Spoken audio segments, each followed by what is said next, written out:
Hello, everybody. This is Charles Cook of Impact Litigation. It's great to be with you this morning. Obviously, I'm not in my office today. I actually had a flight last evening to Minneapolis for meetings today here. But I wanted to make sure we touch base with all of our Chakrabarti EB AOS delay clients, either live or they can watch this later and get opportunities to ask questions. I'm going to have to excuse my colleagues. They are all literally out of the office today as well on either family or business reasons.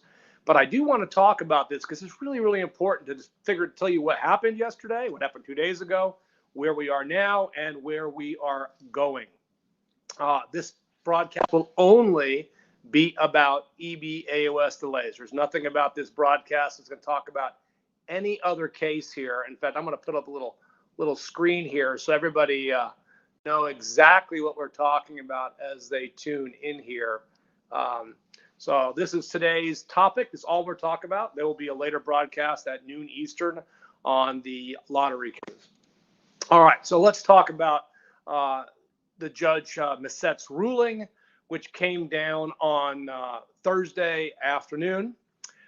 As everybody knows, the judge in this case was clearly not happy to be the judge in this case, along with approximately maybe 100 other cases, 120 other cases that have been filed.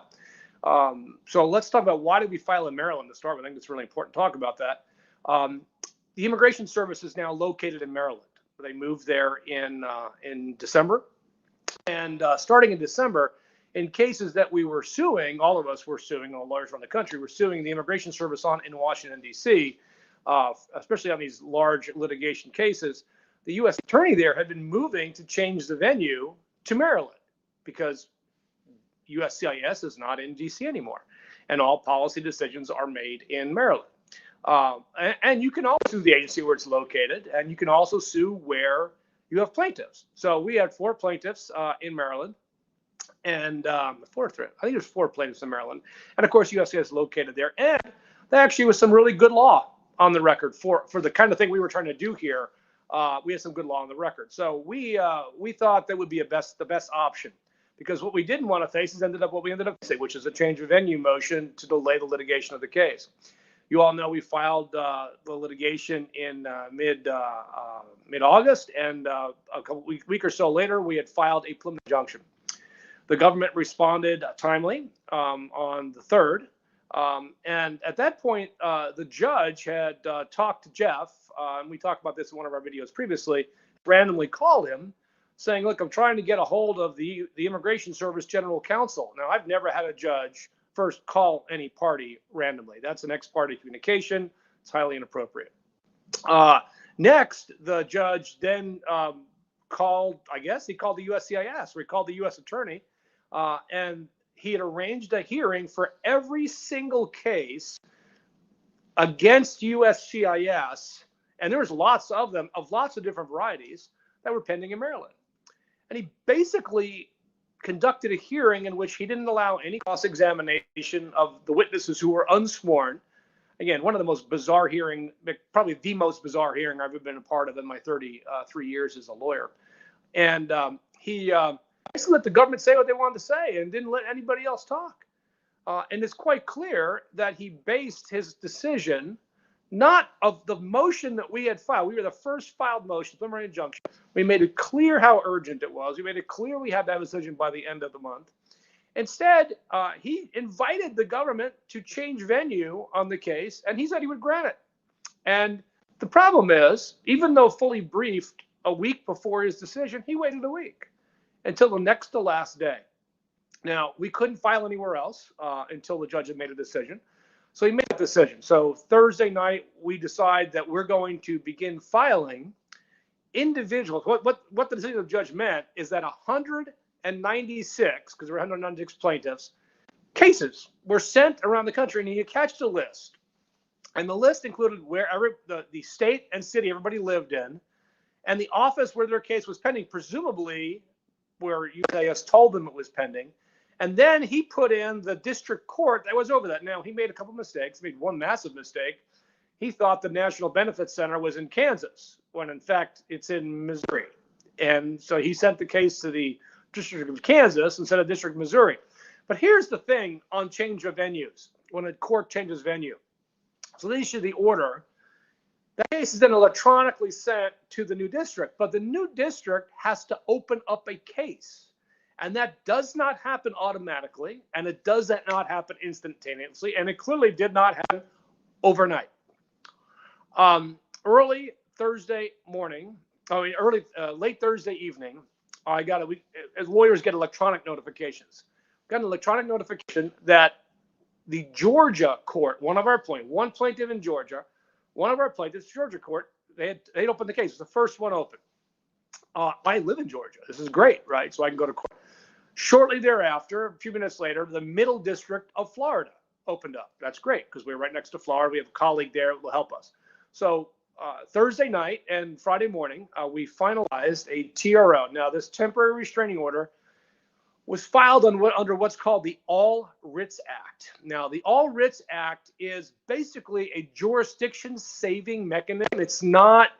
So basically, we couldn't ask the court to rule on the preliminary injunctions because there's now 196 preliminary injunctions pending around the country. I mean, it's the most gigantic, time-wasting, judicial resource wasting, lawyer wasting thing I've ever seen happen. Never seen it happen before. Nobody's ever seen this happen before. It was just truly bizarre. And so we filed Thursday morning in Georgia a request for a TRO under the All Writs Act, not for a decision on a preliminary injunction because we had an argument, and these are complicated issues. There's no way a judge was going to rule on the preliminary injunction in one day. What was going to happen? But the All Writs Act allowed us to ask the court to issue a temporary order, a TRO, temporary restraining order, temporary injunction, to freeze the status quo. So I was in constant communication with the courts in Georgia and Florida. And at 1 o'clock in the afternoon, in both cases, 1 o'clock in Georgia, the government lawyer who I've been talking with, who I've known for years, said, "Chuck, great news. We approved your client's case." That's actually great news for that client. Congratulations. Terrible news for the case because there's no case. Once the case is approved, it's moot. So that case is gone. Withdrew the case. An hour later, got a call from the U.S. Attorney in Florida. Said, "Hey, great news. Your client's case is approved." Because there was only one in Florida and one in Georgia. That's all there was. So quickly filed in Tennessee. And late yesterday afternoon, we filed in Texas. So now we did that because we had cases in Tennessee and Texas. So last night at about 9 o'clock, we got word in Tennessee that our client's cases have been approved. Immigration's mooting out the cases. They don't want a decision. Now, so that left the Texas case. And we simply didn't get a decision in a Texas case. We heard nothing from the court. Now, so why didn't we file everywhere? One, it's simply impossible. And two, we didn't get case notices. The Tennessee notice we didn't get that they created the case until about 4 o'clock in the afternoon. The Texas notice didn't start coming in until about 6 o'clock. The Nebraska cases, because there's a large chunk in Texas and a large chunk in Nebraska. The Nebraska cases, we got a notice from the court that it was rejecting the case transfer and said it was done in error and we're sending the case back to Maryland. So we immediately got on the phone because we'd love to file in Nebraska. And they said it took us an hour to figure it out. They both made mistakes, but by then it was too late to file the TRO. Nebraska, and they never opened. They to this moment have not opened a case. So they're going to open a case, but they didn't. And so we were left with very few pickings of where we could go. So the Texas TRO is still pending, but I will tell you that I don't have a lot of hope for that at this point because our argument is based on the fact that a number had to be reserved by year ends. We will still fight for it, but the numbers had to be reserved before the end of the fiscal year, which of course ended last evening. Now we will update you electronically later today about that. So where are we? Well, one thing became clear as we were going through our clients' case numbers. Many of our clients, especially those that are in district offices, which are about they're about a third of the number. They've been approved. Most of them got approved yesterday or the day before, without our clients knowing or us knowing. So the district office cases are pretty much done, which leaves us with Nebraska and the Texas Service Center. So we will be filing updated. We're going to move to consolidate all the cases in Texas and move to consolidate all the cases in Nebraska. We will also be dealing with each of the individual courts on your individual cases. Now, of course, this was mass litigation. Everybody got a screaming deal on the mass litigation, both because it's to help your case and to help the greater good. Where are we going to be on the greater good? We don't know. We have to come back and regroup on Monday, take a look at, we have to rewrite our brief because the whole brief was based on the case law that existed to let the reservation be done. But all of you have individual cases too, and that you are just as important in the grand scheme of things. We just hoped that we could save 85,000 visas from just being wasted by this obnoxious administration, who should be joining us in this litigation rather than fighting us in this litigation. And now we learn, of course, that they're going to get a record number of new cases sent over. More than 160,000 will be sent over to immigration. They'll have over almost 300,000 cases to adjudicate. And how many will they waste this year? We'll get to that. We'll deal with that litigation a little bit later. So where are you? Well, we're going to be following up with immigration. We'd like each of you, of course, go check your case. You may have gotten approved. Clearly, immigration tried to moot everybody out, or at least initially tried to moot most people out. So at the end of the day, so see if you've been approved. We're going to be asking you to update in our database your case, so we know exactly how many cases left. Because it looks like we're going to have to go through and just withdraw the motions, withdraw the preliminary injunction in a lot of different states because cases were approved. But we've been moving forward on the preliminary injunction in Nebraska and in Texas. Now, the thing with preliminary injunctions is that they require an immediate harm. Well, the immediate harm at the end of the fiscal year is gone. So that part of the preliminary injunction obviously can't win. Now, we will make the argument that because of the issues in the justice system, that it's not your fault, and therefore we should still get the injunction. I'm going to find judges very hard-pressed to believe that issue. So right now we're fighting individual cases. So basically all of individual mandamus pending, and we're going to find out what's going on those, and we'll get back to you next week. So that's kind of where we are on the Chakrabarti litigation. I know we've got some questions here. Now you can tell I'm not in my office, right? So I'm on my phone, so I do apologize for the audio and the video.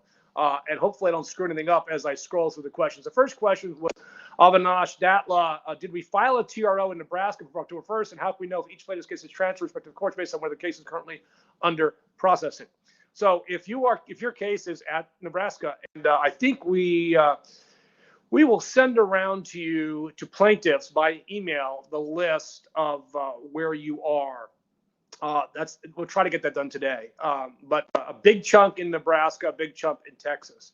So no, obviously we didn't file the TRO in Nebraska because there was no case in Nebraska. They didn't open any. Without an open case, you can't file a TRO. At that point, we'll update everybody about their cases, where they are. But please update us because it'll be easier for you to check. You're checking one case, we'll check 196. Check your case and see what the status is. And you can update the database and let us know that. We'll have one of our attorneys send out an email on that. Avinash, the second question, you got in here twice because you got in early. If some place is not yet transferred by the time you file the TRO, will they be part of the TRO? Well, I will tell you, we asked for a TRO, just so you know, for the whole thing. The whole thing. It's physically impossible to file 196 TROs. It's just physically impossible. Can't do it. So we asked for an overall TRO, so everybody would have been protected if we had gotten it. We'll let you later today know what happens with the Texas case. Kieran Enderetti, thanks for your help on this. It's possible to request USCIS that all cases be adjudicated by September 30th along with visa reservation. So obviously the goal was to be adjudicated by yesterday. We wanted you all adjudicated yesterday. And I think virtually all of you will certainly be adjudicated by September 30th. Here's the other thing that is completely bananas, and this actually helps you litigation-wise. Each of you in individual districts now have a U.S. attorney on your case. It's like having an individual liaison, whereas having, one general case the way everybody's in, nobody's fighting for you, although they clearly were telling their client to adjudicate and process these cases as quickly as possible. And a lot of our plaintiffs have gotten their green cards. Again, congratulations. So I believe you will be adjudicated quickly, especially those of you not in Nebraska, Texas, and the NBC, which doesn't adjudicate cases, so it makes no sense to sue them. Nobody's ever sued the NBC for a delayed adjustment case. That just doesn't happen because they're not there. So I think you will actually be adjudicated very quickly. So, ultimately, they may just moot the whole case out by approving all of you. We'll know a lot more on Monday, but we will certainly make sure everybody's adjudicated this year, if not by the end of this year, of course, if not sooner. Rajiv, for Texas, is restraining filed? Yes, it's filed, and no judge ruled on it. So we're going to follow up today and see what happens, and we'll update you on that, Rajiv. Pratish Madhavan, since fiscal year 21 is over, are they able to reserve their numbers? Well, the government's going to argue no. And honestly, it's a tough reach. But I think we've still got an argument on that, and we'll see what happens today. The Becomp trip, got a notification gets approved. See, congratulations, the Becomp trip. You should all be checking your cases online. So a lot of the field offices try to adjudicate cases at the last minute. That I do know. TRO is not filed in the Western District of North Carolina because we didn't get your case assignment until 6 o'clock last night. So it was impossible to file it at that time and get it done. We filed it where we physically could with the resources we had. Rohit, but what we're going to do in your case, SK, is we're going to follow up with the U.S. attorney and see if they can't just adjudicate your case and be done. Rohit, good morning, guys. And it's just me today, you may have noticed, again, because everybody's out. I'm even out. I just happen to be where I can talk. Given the first thing the U.S. attorney asked was to change venue, so it's clear they were playing delay. Of course it was. Now here it comes. How does it impact the AOS cases? Well, for those of you in individual districts, it's probably to your benefit at this point because they're going to try to moot you out. The U.S. attorneys that I talked to yesterday, their mind was blown. They were, what happened here? Why is there a preliminary injunction that's fully briefed? What?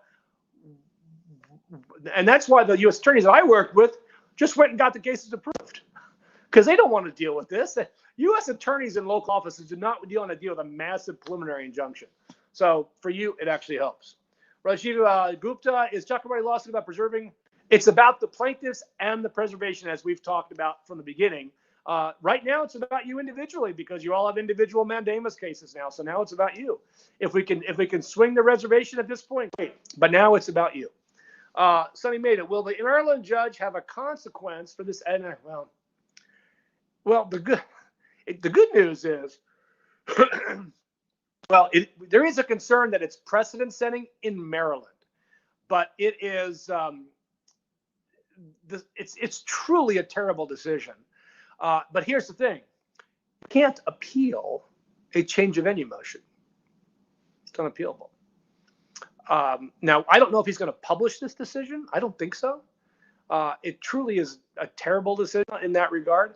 We're still weighing our options about what to do with that. I think it's completely inappropriate. And you all heard, you all seen the transcripts because it's wildly inappropriate. Ram, have you filed a motion in Nebraska? No, because there's no case in Nebraska. And there is a EB3 expected retrogression. So I still cannot wrap my mind around why. I read Charlie's explanation. I saw his YouTube live. How can they retrogress EB3s when they've got, they keep saying, well, the rest of the world's not using their numbers. They're still not using. This year they didn't use their numbers. Next year they're not going to use their numbers. India and China are going to get a lot of these visas. And remember, the rollover visas by statute are not subject to the per country limits. That is in the statute. That was a legal misstatement by the government. A legal misstatement. Let's see, Ranjit, if judges ask for a visa to be reserved for plaintiffs, then would priority date matter? No, then it would matter. You would just get approved, and they would do it as quickly as possible. So, but again, we're still fighting on that issue. Now, the goal now is to get you all adjudicated before it retrogresses. That's the goal right now. Can we give private place when reserving reservation requests? Again, at this point, the reservation request is a secondary thing because they got no TRO, and most U.S. attorneys are going to get rid of your case. They're just going to get you adjudicated. And it's always been the bonus to get the additional cases. So that's where we go. Let's see. Rohit Bansal, I understand that you have started filing TRO for cases filed in the field in TSC. We did file in TSC. As I explained, Rohit, Nebraska Service Center, there's no case. You can't file a TRO on a case in which there's no case. So they never opened a case because they rejected the change of venue as being an error. Again, it was, I mean, I think it was a legal error, but they rejected it because how it was done. They ended up resolving their difference, but not in time before they closed to transfer the case. There was no way to file it there. And we're waiting on the Texas TRO, but no judge ruled on it before midnight. So I doubt that we will get it, but we'll see. We'll see what happens. Field office cases are less, can be adjudicated. Well, and that's what they've been doing, right? They've been mooting the cases in field offices. Venkat, please keep November retrogressive, of course, and I've talked about that, and we'll be going over that, and we'll be fighting that because everybody's current right now. That's in our case, so we're going to fight to get those adjudicated. So Venkat, we did file in Texas. We didn't file till late in the day because there was no case until late in the day. All right. Let's see. At this point, Nebraska, we can't file a TRO because end of the year. We'll see what happens in the Texas TRO. Ankash, field officers to improve the cases sooner. That's correct. And hopefully we'll get the Nebraska folks to do so as well. Let's see. I do think you check your case, Rajiv, but not everybody does. Let's see. Muhammad Hafiz said decision most people will not benefit. I'm going to talk about Go. Sorry. Is Texas, Nebraska not going to get fair fight? They are getting fair fight, Rajiv. Maybe you weren't listening closely. Oh, I see. You decided to spam us. We'll put you in timeout. There you go. Let's see. Venkat, we've already talked about that. We could not file until the case was there. Still no Nebraska case. Well, Texas judge may be on the weekend. I don't know. Can the government announce that will benefit the reservation? We're afraid to waste another year. We will be working with the government lawyers on this in both jurisdictions, and we'll probably have more information on Monday. Viv the Gamer, yes, the TRO is in Texas and pending, not filed in Nebraska because there is no Nebraska case yet.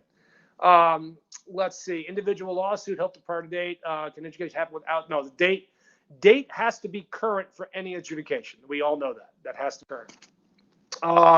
No way, yes, because why not just ask for? Well, that was part of the whole ask. It's all in there. All right. Let's see. Is this to go to Maryland? Nope, not a strategic mistake. It was actually a strategic decision. So because, and it was obvious in our argument, if you listen to the argument, because all those lawyers on that call did the exact same thing because it was strategically the right thing to do to avoid a change of venue. We just happened to get the worst parent judge that we could possibly get for that decision. He just wanted to get rid of the cases. Let's see. For Nebraska, when we filed, it's too late to file a motion in Nebraska. What we're going to do now is work with counsel there on the preliminary injunction to see once the case is open there to get a decision. We'll have more information on that on our Monday broadcast. Let's see. Physically impossible to get prior date later than 2014 without reserve numbers. Again, nobody can get adjudicated on a prior date. That's not current. Can we add more plaintiffs? Well, this is a good question. Can we update the lawsuit to add reservations of unused 2022 visas? And the answer to that question is no, not yet, because there's no evidence they're going to be wasted. I mean, obviously, we all believe it will be because they're not going to do their job. But at this point, we can't. We'll have to wait until the final quarter to see where we are. Chakrabarti got visa scheduled now. Concerned about the date retrogression. Hope state would be. I hope so too. So, are they processing abroad? Let's see. Your case. Let's see. Let's see. Let's see. Let's see. Again, Vishal, we're going to be. I should be checking before I didn't put these up. We're going to go ahead and talk to government counsel as soon as one appears in a case, and as soon as the case appears in Nebraska, which it still hasn't. And as I talked, it's no way to file a TRO today because the TRO is based on the year end, and the year has ended. So let's assume EB3 retrogress will happen, deadline and use that as that. And that's, of course, where we're going, Venkat. We're going towards that on these cases. Again, this has just happened in the last 36 hours, and our legal strategy will firm up on Monday. Thank you, Vishal. We will keep fighting for everybody to get their green card, because it's obviously the most important thing are your green cards. So that's what we're going to fight to keep doing. So, Marine, we are going to, again, reach out to Nebraska on that. Let's see. Yes, Venkat, I'm familiar with Barry's case because we worked with him on it. Let's see. You have to file these cases in person at various places. It's all done online. Everything is done electronically, Balaji, including the discussions with the judges. We'll be following up on the individual cases. Keep in mind, we have to wait for the. It's actually really kind of funny. The lawyers for the government of the case are still listed in most jurisdictions as the government lawyers in Maryland, and so they're getting all the notices.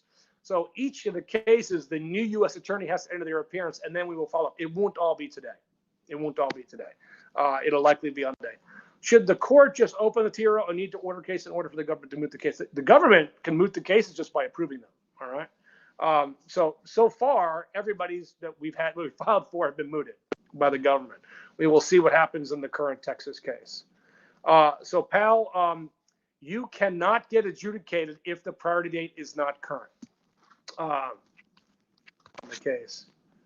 Let's see. Kieran, what can we expect EB3 priority date plans to get your case? I don't know. I'm not a Visa Bolton guru on what that date may move forward. One last time, what is done, what's not done? All right. In Texas, yesterday evening early, we filed a temporary restraining order to reserve the visas, because that was the key part of this issue for all unused cases, and particularly for our plaintiffs. No judge has ruled on that. Now, the government's argument would be, well, you have to rule at the end of the year. If you don't, then it's moot. The preliminary injunction's moot. So we're going to see what the judge says today. We're going to have a counter argument to that, and we'll see what happens to the judge. So as of right now, there is no TRO, so there's no reservation of visas, but each case is now an individual mandamus, and if your priority is current, we're going to fight to get those adjudicated as quickly as possible. There's no retaliation from the Texas Service Center. They're probably as shocked as anybody else. Arun, we don't know, Arjun, because we don't have a massive list that just auto-generates approval notices from the government, all right? Which is why we're going to ask each of you to update us on your approval. As soon as we have a U.S. attorney we can talk to, we will do that. What happens when it is not current? Can they reserve the visa number? No, it's not current, then they're out of luck. This is, again, reservation generally was important. Let's see here.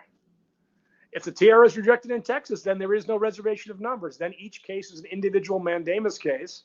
And if it's current, then we fight to get it approved as quickly as possible. If it's not current, then it can't get approved, and you're stuck back waiting.